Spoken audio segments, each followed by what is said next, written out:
দাদা মাসাজ নেওয়ার পর কীরকম অনুভূতি, কীরকম ফিল হচ্ছে সেটা দাদা একটু জানাবেন। আমরা জানি সর্বরোগের মহা ঔষধ হচ্ছে body massage, all body massage, যেটা এখন অনেকেই করি না। হ্যাঁ, ছোটোবেলা আমাদের মা, তারপরে হচ্ছে দিদা ঠাকুমারা সারা বডিতে তেল মালিশ করে দিত।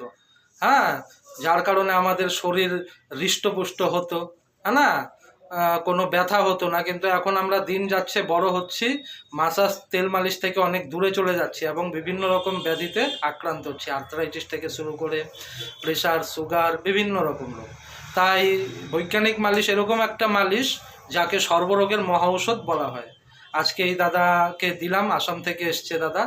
তো দাদার একটু ফিল কীরকম অনুভূতি হলো মাসাজের পর একটু শেয়ার করবে, ঠিক আছে? একটু শুনছি দাদার কাছে।